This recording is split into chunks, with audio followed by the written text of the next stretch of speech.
Welcome back, guys, to another roundtable. My name is Adam. With me once again, I have Rusman and Victor. Hi, everyone. Thank you so much for joining us. And today we're going to talk about REITs. And REITs are falling. So we're going to find out what's happening and whether there's an opportunity to have a look at some of the REITs that we have in Singapore. All right. So I think just a quick recap of some of the REITs that are in Singapore. A lot of them have fallen year to date. Yes. Yep. Yeah. So like CICT has fallen about, I think, 10% year to date. FCT 10% as well. Okay. KDC REIT, I think 30%. Yeah. So some big drops over there. Yeah, I think if you look at other small REITs that just got listed recently or since 2021, like Taiwan, House Logistics, United Hemisphere, Elite Commercial, Digital Core, US REITs, I think most of them have fallen at least 20% to as much as 40%. Ooh, that's quite a hefty drop. Yeah, and the other common theme that I think that is the big sell down is actually relates to a lot of US office REITs that are listed in Singapore and some European REITs that are listed here as well. And of course, those COVID beneficiaries like logistics and data center have also been bitten quite badly. Okay, most of them have dropped beyond 20, 30, 40%. All right, so we're going to jump right straight into the reasons of why REITs have fallen. So I think interest rates will be one of the key culprits, I guess. So, why have REITs in general fallen this year? Yeah, so I think the main reason is because of the inflation, right? So I think Fed is going all out to fight inflation by raising the interest rate, and by raising the interest rate, that will cause the borrowing cost for all the REITs, majority of the REITs in Singapore, they all have debt in their portfolio, so they will be impacted by a high interest rate cost, right? So and that is the main primary reason why that will actually leads to the sell down. The other reason is, of course, with higher interest rate, of course, the investors who used to leverage to invest in REITs are now winding down their position. That could also lead to sell down recently. Okay, so because it's more expensive to borrow money to invest right now, so they typically doesn't really make sense. That's why they could have wind down. But that would be, I wouldn't say the majority of investors would do that. Right? Yes, I know some of them do. Some took leverage, yes. Of course, if you're in that situation, it's kind of, I think it's quite tricky nowadays. Yeah, because this is also quite similar theme that we saw in 2020 sell down. There was a period where there was a sharp vertical drop due to the margin call. Yep. Right. So typically margin call, the bank will do a forced sell down. I think that's what happened in 2020. I think COVID, when it just came out. There was a very short brief period in that particular 1 week. The REITs were crashed, like cliffed. Okay. Yeah. So I think interest rates are the main thing. So and you also mentioned that you noticed that those Singapore REITs with overseas properties, assets, right? Yeah. They have come down quite a bit more than those that are more Singapore focused. Yeah, so if you look at the Taiwan House Logistics, which got listed in 2021, this is also logistic play, but most of the assets are mostly in Japan. And if you look at Japanese yen, the performance against Sing dollar has been quite weak. Okay, so it's almost like a double whammy for them. First, logistic was quite high valuation, after the pandemic. And second, they were being impacted by, or rather, investors actually perceived that the yen, next time when they collected the money in yuan, the rent in yen, when they converted to Sing dollar, it will be slightly weaker. That could potentially affect your DPU. Okay, so most of the foreign based REITs that are listed in Singapore are actually affected. Like European based REITs also has been sold down mainly also due to the fact that investors perceive that their currency will be weaker. Even the strong one like Park Hoi-Lai REITs, with their 1/3 of their portfolio in Japan, will be, investors actually perceive them that could be affected, although they have hedged those income up to 2027. Okay. Yeah, the exchange rate. Okay. Yes. So this is basically the sentiment of the market in general. All right. So we've been watching our roundtable for some time. We remember that we mentioned that interest rates have a positive correlation with the share price performance of REITs. And we're going to throw up that chart again for you to have a look at that. So if you take a look, some of the more, I think, REITs in Singapore with a longer track record have a positive correlation when interest rates go up. But in this case, they seem to be coming down right now. So what's happening? Actually, in every interest rate hike, there is always leads to a sell down in REITs. Okay, I've seen that in 2015. Okay, so that was the period where I think majority of the REITs in Singapore also crashed by 20-30%. So exactly what we are seeing right now. Okay. At the time, Fed also wanted to raise the interest rate, so that actually leads to the major sell down across the REITs in Singapore. Yep. And then there's also the time where we started looking at them because it becomes very attractive. So what you're saying is that they come down first. Yes. But then after it kind of normalizes, yeah, things the REITs will recover. Is that what you're saying? Yes, correct. I think because I think Singapore, like I said, we used to say in the previous video that Singapore have a generally short history in terms of the REITs. But if you were to look at the US REITs, they have a very long history in the market already. So I have this chart which shows the performance of the US REITs and the global REITs, right? You can see on the chart there's this thing called up means that you up in the interest rate and you're also up on the inflation. Okay, so generally the REITs still perform, US REITs and the global REITs still perform very well during increasing interest rate and increasing inflation. So if you look at the next chart over here under Fed sets, right, you can see that I split it into half between the left side is actually years of declining yield and the right side is years of rising yields. So when the years of rising yields, which means that the increase of interest rate, right, you can see that in general, right, most of the time, right, the REITs are performing very well on the rising interest rate, which is very positive. And if you look at the next chart, you can see that based on how the inflation have really come to the market, right, REITs tends to perform better in actually on moderate inflation and very high inflation. So I think right now is like Rusmin said, there's every raise of interest rate, there's always a short-term pressure.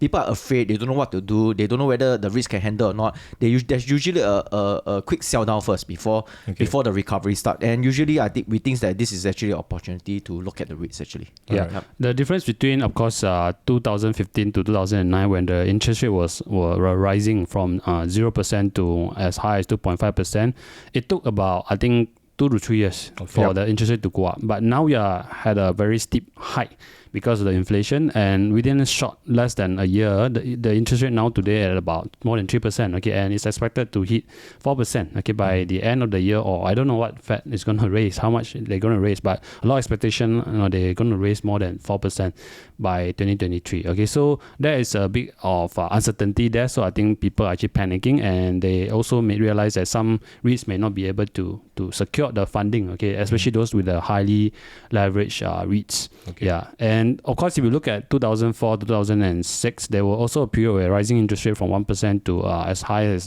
more than 5%. And back then, there were also an initial sell down. But then when they realized the economy was actually doing well, the REITs, like retail REITs, office REITs, they were able to pass down the higher rent to the tenants, okay, due to the, good economy. Correct. I mean, that's the argument, right? The interest rates are high now because the economy is overheating because of inflation. Yes. So theoretically, the REITs could actually pass down those costs in terms of rent to their tenants, right? Yes. So, like if you look at the office in Singapore, Grade A offices, there's a tight vacancy. So I would expect that some of the office REITs, like Capital Land Integrated Commercial Trust, they do have office component there, or Capital REITs, the pure play office in Singapore, or now they do have exposure in Australia. Those should do well, okay, in the tight vacancy environment for the office asset in Singapore in general. Yeah, so those will be able to pass on the rent, okay. But of course, some if you put in the context of Malaysia office, of course, there's a oversupply of office space there, and it's very difficult for landlord to pass down the rent. So it's a tenant market, not a landlord market. So you just can't take a look and say, inflation is going up, REITs are going to do well. You still have to look at the dynamics of the market itself. You must know whether it's a landlord or tenant market. Right? Yeah, it's the context of it, right? Okay. So you need to look at the supply and demand in that particular sector. It's not just that the interest rate increase or all office will benefit. It's not like this. Yeah, correct. Because most people usually believe that real estate is inflation proofed. In the way that you invest in them, you should be able to make money out of it. But you need to look at the context. All right. So no recommendation to purchase or sell any of the REITs that we just mentioned, or we're going to mention during this presentation. Please do your own due diligence. But you think that basically, I think the quality REITs basically that are able to pass down costs because basically there's demand for their properties. You can't, for example, in Singapore, there's so little space for Grade A offices. There's no oversupply. They can't go anywhere else. So those who should do well. And of course, there are also assets where they do have a long-term contract with the tenants, like Parkway Life REITs. They do have a 15 to 20 years kind of contract. They also have this CPI, pegged to the rent is actually pegged to the CPI. So if inflation is high, they can actually increase the rent by the percentage of the inflation in that particular year. Okay, so some of these quality REITs, they should be able to weather this crisis of this high inflationary environment. Yeah, I think that's an interesting one because P Life is one of the most stable Singapore REITs out there. Yeah. It's linked to, like you said, CPI, the inflation index, basically. But it's come down despite that. So that could actually be an opportunity to have a look at a REIT like P Life. If you've been waiting for the longest time, that's something you could actually consider. So again, not recommendation to buy or sell, right? So, but at the end of the day, you got to look at the REITs itself, and I always think the quality REITs that are able to pass on the rent, plus on top of their financial strength, like their gearing ratio, reasonable interest coverage are high, and they have a high percentage of their loans are fixed. Those should be able to weather a high interest rate environment. So actually, you should be more concerned with those that are more on the floating loan percentage, right? Right. So I think the analogy is like we're caught in like an uncertain storm. The weather is bad, but basically those quality REITs that also get sold down. I mean, the water is choppy, but at the end of the day, when things clear out, they'll still be the ones surviving. They will survive. Or some of those will sink. Some of them will sink. Yes. All right. So I think main question right now is that a lot of people in Singapore may invest in REITs. It's popular here. So if you have a current REIT portfolio, what should you do? Of course, don't leverage, because now you'll be in trouble if you're leveraging, because the sell down is still ongoing. We don't know whether this is going to be the bottom, and it also highly depends on the Fed move, right? When the next announcement is going to rate the hike by 75 basis point or 100 basis point, there will be another panicked sell down, which is highly likely. Okay, but for investing in the REITs market for a long time, I think every interest rate high, there's a sell down, it actually opens up opportunity for us to look at REITs again, because their valuation are way more attractive right now. Okay, so you invested in REITs, of course, assuming that your portfolio of REITs are quality REITs, they are financially very strong, they have their properties are in good location, they're able to pass down some of this rent or cost pressure, right? You should continue to hold them, right? And if it comes down to below your purchase price, you should continue to average down if you have a allocation for that. Otherwise, just wait for the crisis to go over. And you can still collect your dividend in the meantime, right? Yes. I don't think many of the quality REITs have their DPU affected much anyway, right? Yeah, I think the quality one should be able to continue to maintain, if not raise actually the dividend. So I mean, that's your main reason for investing in REITs is the dividend in the sense. If that isn't affected, then you should. I mean, you could hold on to it and just receive the dividend. Anyway. Actually, if you look at valuation of the entire sector of REITs, and right now it's actually very attractive to invest. Okay. So if you look at right now, is that the REITs based on the FTSE ST All Share REITs Index, right? You can see that their price to book ratio, they're really traded below one standard deviation, right? Their mean is actually about their average about 1.02 time book value. So you can see now the valuation is even lower than the time where in 2015 where they increased the interest rate, but it's still not as low as the COVID-19 pandemic valuation. But then if you look back into the chart on the 2015, you can see that there's a sharp drop in 2015, between 2015 and 2016, right? That was where the time where the interest rate says that they're going to announce the increase of interest rate, right? And it start falling and all this. But then I think as the market people realize the thing, right, you can see that the valuation actually got back up in 2018 all the way to above the average already, right? So we can expect the same patterns to happen in this current situation also, and the REITs will definitely benefit from the interest rate, right? So from valuation perspective, actually now is quite an attractive time to look at REITs. You should look at REITs now. If you're interested in it, of course, do your due diligence. Quality REITs. Quality REITs. Make sure it's an investment that kind of makes sense for you, that you want to invest in that. Because I think now there's a lot of fear in the REITs market, and precisely that's the fear that creates this type of valuation for you to even to look and buy into the REITs, right? I mean, we cannot expect everything good news and the REITs price to stay at this depressed value, never right? get both You never at the get same, right. You cannot get both at the same time. You Good only news can and a get good good price. valuation when there's a lot of bad news and you can walk against the cloud, right? If I always say is if everybody walking in the same direction, everyone buy the same stock, all of us become millionaire, nobody's going to work already, right? So you have to go against the crowd and buy at the if you want to generate valuation. If you want to generate alpha, you got to do that. Yeah. Correct. Yeah. So you look at our sreits.fitperson.com, the REITs data that we have. Let's say you filter it by distribution yield, you can see that on top of the list there are quite a number of REITs that are trading at double-digit yield, right? Prime US REIT 14%, Manulife 14%, EC World 12%, United Hemisphere 12%. So the list goes on. It's very attractive actually, but of course, I'm not telling you to go and buy all those high yield REITs. I think it's a bad move to begin with, because if you look at some of these REITs like EC World, there has some refinancing issue with the REITs itself, and of course those US office REITs now have problem, renting out their space, mainly because the work from home is getting a lot of traction in the US versus in Singapore or even in Hong Kong.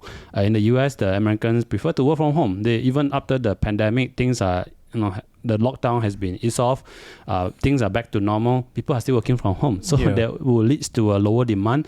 And on top of that, there's a huge oversupply in the US office market. There's so much land. Yeah, so much land there, and the vacancy there for your office is about close to in the high teens, close to 20%. Yeah, so that will be a lot of pressure there that I'm actually looking at. So that's something that you guys just have to bear in mind. Don't simply buy high yield REITs. All right. So at the end of the day, it all boils down to quality. Yes. Basically, you want to just invest in the best in class when it comes to REITs. Yeah, because you just want to sleep soundly, right? You don't want to worry every day that your if you're investing in REITs, basically you want something stable, predictable, gives you the dividend. And in that case, go with something that's like that. And then one of the REITs that are basically just like that, stable and predictable. All right. So I think interest rates are nothing much to be too worried about when it comes to REITs. If you invest in good quality REITs which are financially strong. Okay, so I think that's our takeaway from this roundtable. If you're scared about what's happening with the REIT market, with interest rates still continuing to go up, and you're seeing the REIT market come down, you might be panicking about what's happening with REITs. But I think we've shown, based on history and what we think about REITs in general, they have outperformed most of the quality They will REITs. Continue to do well if they're well managed, quality ones. All right, so keep calm and just wait and collect your dividends. And happy investing. And of course, when an opportunity is there, just strike. Just buy. Which is what we are doing now. Right? Yeah, so we're just basically watching. Yep. Maybe we'll share something with you if we find something interesting. We'll see how it goes. All right, so this is a pretty good wrap up, right, guys? Yeah. Okay, so my name is Adam. That is Brisbane. That's Victor. Thank you. Thank you so much for joining us. I hope this was very useful for you, especially if you're a REIT investor. If you like this roundtable, please hit the like button. Any questions about REITs, of course, put them in the comment section. Of course, subscribe to our roundtable. Many more. Subscribe to our channel. Many roundtables coming up, and we'll see you around again.